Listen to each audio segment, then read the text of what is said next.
Hello everyone. तो आज हम अपना नेक्स्ट लेसन प्लान डिस्कस कर रहे हैं। तो जो हमारा लेसन प्लान है वो है 7th और 8th क्लास के लिए, जो कि जो हमारा टॉपिक है सिंपल एंड कंपाउंड इंटरेस्ट, वो दोनों क्लासेस के अंदर है। तो आप दोनों क्लास के लिए ये लेसन प्लान बना सकते हैं। तो जब भी हम लेसन प्लान बनाते हैं तो सबसे पहले हमें कुछ जनरल इन्फॉर्मेशन लिखनी होती है। जैसे कि फर्स्ट आपको लिखना है लेसन प्लान नंबर, उसके बाद आपको लिखनी है डेट, फिर लिखना है प्यूपिल टीचर्स नेम, फिर क्लास की आप कौन सी क्लास के लिए लेसन प्लान बना रहे हैं। तो ये लेसन प्लान 7th और 8th क्लास के लिए है। उसके बाद होता है सब्जेक्ट, कि आप किस सब्जेक्ट का लेसन प्लान बना रहे हैं। तो जो हमारा लेसन प्लान है वो है मैथमेटिक्स सब्जेक्ट का। उसके बाद हमें लिखनी होती है ड्यूरेशन ऑफ द पीरियड, जो है 30 to 35 मिनट। उसके बाद प्यूपिल टीचर्स रोल नंबर, यहाँ पर आप अपना कॉलेज का या फिर यूनिवर्सिटी का रोल नंबर लिख देंगे। उसके बाद आपको लिखना है एवरेज एज ऑफ प्यूपिल्स, यहाँ पर आपको अपनी क्लास में स्टूडेंट की एवरेज एज कितनी है वो लिखनी है। उसके बाद आपको लिखना है टॉपिक, कि आप किस टॉपिक के ऊपर लेसन प्लान बना रहे हैं। तो हमारा जो टॉपिक है वो है simple and compound interest. Instructional aids, तो हमें सबसे पहले पता होना चाहिए कि इंस्ट्रक्शनल एड्स क्या होते हैं। इंस्ट्रक्शनल एड्स होते हैं कि टीचर जो क्या क्लासरूम के अंदर इंस्ट्रक्शन देने के लिए कौन कौन से मटेरियल यूज़ करता है, वो क्या होते हैं, हमारे इंस्ट्रक्शनल एड्स होते हैं। इंस्ट्रक्शनल एड्स होते हैं वो दो तरह के होते हैं। फर्स्ट हमारे पास होता है जनरल एड्स। जनरल एड्स में हम लिखते हैं पॉइंटर, चौक, डस्टर, ब्लैक बोर्ड एट्सेट्रा, ये क्या होते हैं, जनरल एड्स होते हैं। फिर आते हैं स्पेसिफिक एड्स। जनरल एड्स होते हैं वो आप किसी भी टॉपिक के लिए आप यूज़ करते हैं। और जो स्पेसिफिक जो हमारे एड्स होते हैं वो क्या होते हैं, हम अलग से प्रिपेयर करते हैं। जैसे कि कोई चार्ट है, मॉडल है या फिर पीपीटी है, ये जो क्या है टीचर टॉपिक के अकॉर्डिंग अलग अलग अपना प्रिपेयर करता है। तो ये सब क्या होते हैं, स्पेसिफिक एड्स होते हैं। फिर आते हैं हमारे इंस्ट्रक्शनल ऑब्जेक्टिव।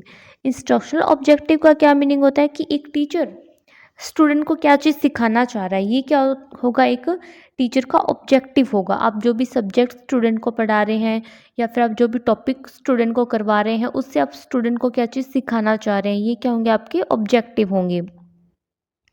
जैसे कि फर्स्ट है students will be able to define the simple and compound interest. Second है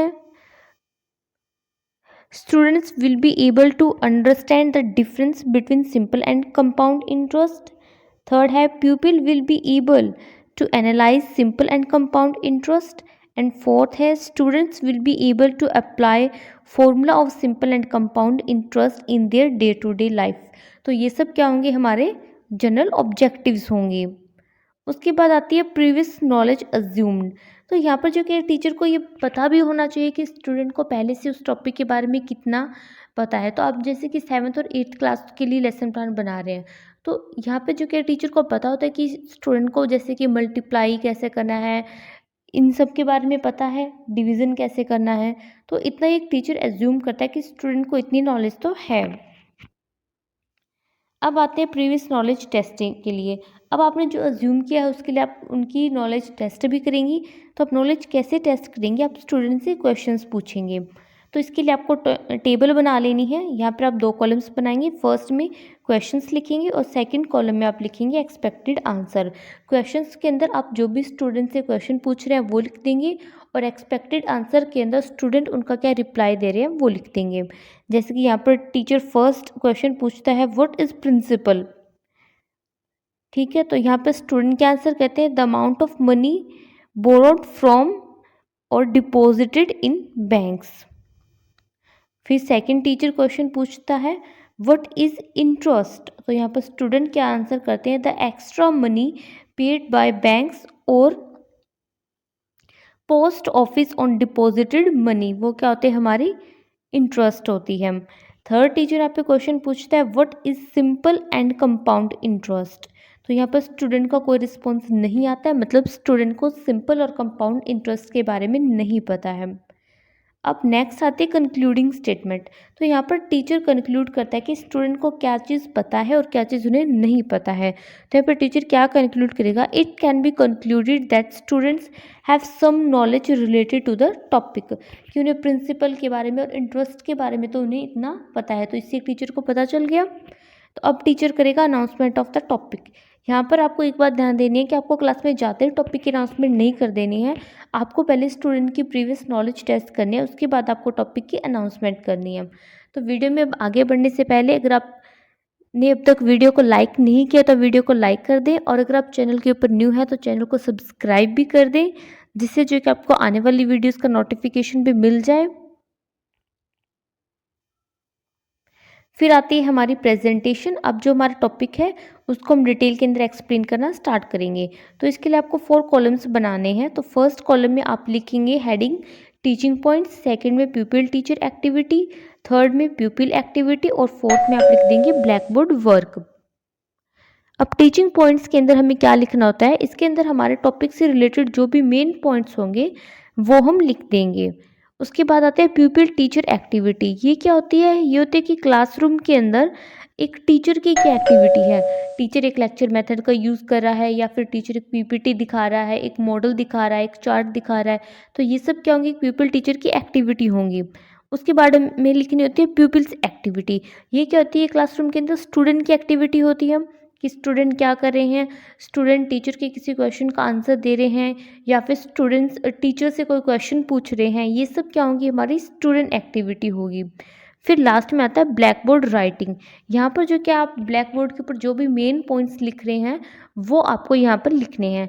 तो इसके लिए जो क्या आप एक ब्लैक कलर के चार्ट का यूज़ कर सकते हैं, उसको यहाँ पर पेस्ट कर सकते हैं ब्लैक बोर्ड वर्क को शो करने के लिए। इससे जो कि आपकी जो फाइल्स है वो थोड़ी अट्रैक्टिव बनती है, क्योंकि जब आप बीएड के अंदर फाइल बनाते हैं तो आपको ये भी ध्यान में रखना है कि आपकी जो फाइल है वो थोड़ी अट्रैक्टिव बने, जिससे जो क्या एक आपका अच्छा इम्पैक्ट पड़ता है एग्जामिनर के ऊपर। तो फर्स्ट हमारा टीचिंग पॉइंट आता है सिंपल इंटरेस्ट। अब जो क्या हम स्टूडेंट को सिंपल इंटरेस्ट के बारे में बताएंगे कि सिंपल इंटरेस्ट क्या होता है। तो यहाँ पे टीचर कहते हैं suppose is sum of rupees P is borrowed at the rate of 5% for n years. So on 100% interest for 1 year is rupees r then of rate p. तो यहाँ पे स्टूडेंट की क्या एक्टिविटी होगी, students listen carefully and note down on their notebooks, और black board के ऊपर जो क्या फॉर्मूला लिख देंगे सिंपल इंटरेस्ट फाइंड करने का। तो ये क्या होता है, principal multiply rate of interest multiply month multiply 100 divide by इसको कर देंगे 100। एन क्या है, N is equal to years.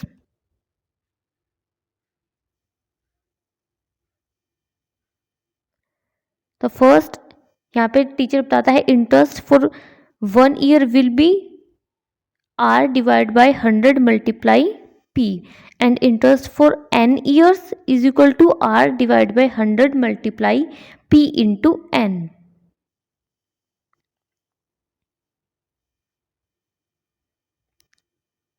तो ये क्या होगा, विच इज सिंपल इंटरेस्ट। तो आप उनको सिंपल इंटरेस्ट कैलकुलेट करने का फॉर्मूला बताएंगे।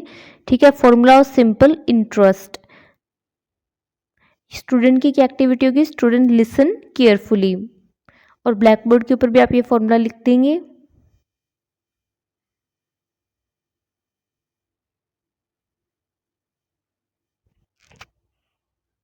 अब आता है कंपाउंड इंटरेस्ट। आप स्टूडेंट को कंपाउंड इंटरेस्ट के बारे में बताएंगे।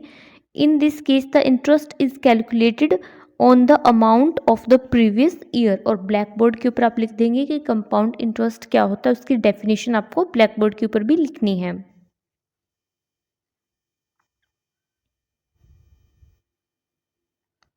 अब नेक्स्ट आता है deduction of formula of compound interest. अब आप कंपाउंड इंटरेस्ट का फॉर्मूला एक्सप्लेन करेंगे कि हम किस तरह से कंपाउंड इंटरेस्ट कैलकुलेट कर सकते हैं। आप स्टूडेंट को एक्सप्लेन कर देंगे। फर्स्ट यहाँ पे जो क्या है सिंपल इंटरेस्ट के बारे में एक्सप्लेन करेंगे, और यहाँ पर ब्लैक बोर्ड के ऊपर भी आप लिख देंगे कि सिंपल इंटरेस्ट कैसे कैलकुलेट करने हैं। उसके बाद स्टूडेंट की यहाँ पर क्या एक्टिविटी होगी, student listen carefully and note down in their notebook. तो इस तरह से आप जो क्या आगे फॉर्मूला को एक्सप्लेन करेंगे, और सेम जो कि आपको ब्लैक बोर्ड के ऊपर भी लिख देना है।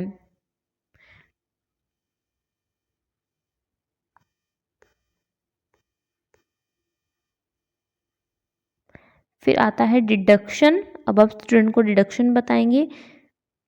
फिर आता है सिमिलरली, तो इस तरह से आप ब्लैक बोर्ड के ऊपर भी साथ में इसको एक्सप्लेन करेंगे।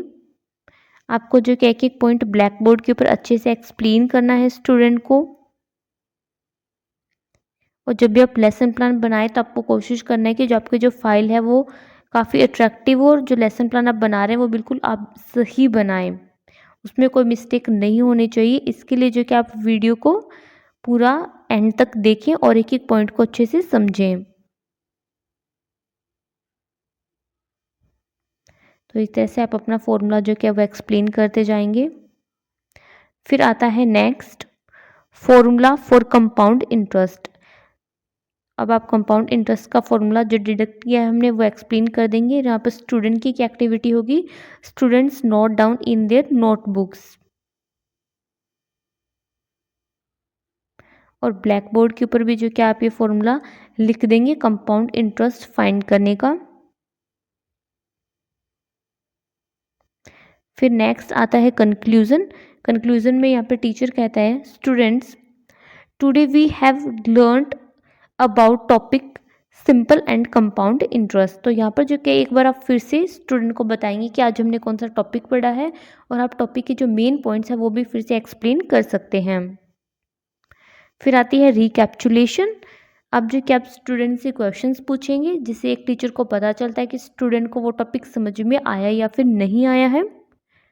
तो जैसे कि फर्स्ट यहाँ पर टीचर क्वेश्चन पूछता है, what is the formula of simple interest. Second question है, what is the formula of amount when interest is being compounded annually. Third question है, what is the formula of compound interest. अब last में हमें student को homework देना होता है, तो यहाँ पर होमवर्क में भी आप कुछ क्वेश्चंस दे सकते हैं या फिर आप स्टूडेंट को कोई सम सॉल्व करने के लिए भी दे सकते हैं। तो इस तरह से आप अपना लेसन प्लान बना सकते हैं। और वीडियो आपको हेल्पफुल लगी है तो वीडियो को लाइक और चैनल को सब्सक्राइब करें। साथ में अगर आपको कोई डाउट है तो वो भी आप कमेंट में पूछ सकते हैं।